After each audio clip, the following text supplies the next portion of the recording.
सबसे पहले आप लोगों के चरणों में मेरा प्रणाम है। जन्माष्टमी स्पेशल एपिसोड में आज पहले मैं गुरुदेव भगवान के चरणों में प्रणाम करता हूँ और अपने इस इष्ट देव जो यहाँ पर उपस्थित प्रकृति परा आदि अनंत शिव जिनका कोई अंत नहीं है, उनके चरणों में बैठकर पहली बात तो आप लोगों के सामने एक सत्य घटना रख रहा हूं, एकदम न्यू, अभी से लेकर आधा घंटा पहले। मित्रों, हम रोज सैर करते हैं, मेरी बेटी और मैं। जब हम सैर कर रहे थे तो रोड के किनारे एक चिड़िया बेबस चहक रही थी और हम उसके नजदीक गए तो हमने देखा कि उसका पांव थोड़ा टूटा हुआ सा। हमें बड़ी दया आई। मेरी बेटी ने कहा, आप ऐसा करो पापा, इसको उठाओ और घर ले चलते, इसका उपचार करते हैं। और जैसे ये सुना, वो चिड़िया अपने पूरी ताकत के साथ उड़ी और चली गई। अब मेरी बेटी ने कहा, अभी तो ये चहक रही थी, परेशान थी, लेकिन अब उड़ी कैसे?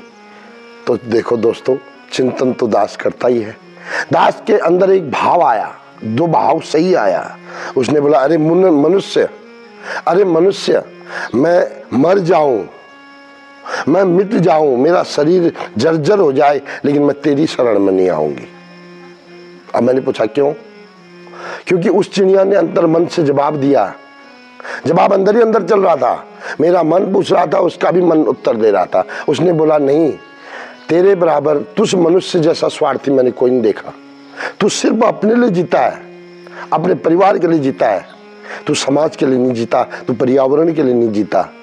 अगर तू मुझे ठीक कर भी देगा ना मनुष्य, तो कल पिंजरे में रख के मुझे शोभा बना देगा, दुनिया को दिखाएगा कि मैंने देखो एक चिड़िया को ठीक किया, आज मुझे कैद में रख देगा। तो तेरे जैसे स्वार्थी से के पास आने से अच्छा है कि मैं उस गगन में ही मर जाऊं, चलेगा। देखो, हम मनुष्य के पास कोई नहीं आना चाहता दोस्तों, क्योंकि हम बहुत स्वार्थी हो गए। तो अपने इस मेरी कथा से जरूर समझना कि हमें स्वार्थी नहीं, कुछ परमार्थ काम भी करना चाहिए, कुछ समाज के काम भी आना चाहिए। ये तो रही पहली घटना। दूसरी घटना, भगवान श्री कृष्ण के बाल चरित्र में आज मैं पेश करने जा रहा हूं भगवान का वो चरित्र। आज लोग भगवान पर भी शक करते, इतने स्वार्थी हो गए, इतने अपने लिए जीने वाले हो गए, तो भगवान को जानते नहीं, क्योंकि शास्त्र पढ़ने का टाइम नहीं। भगवान कितने दयालु है पता है? एक मनसुखा गरीब जिसके घर में 3-3 दिन का बासी खाना रहता था। आजकल तो फ्रिज है, उन दिनों फ्रिज भी नहीं थे, इतनी गरीबी थी।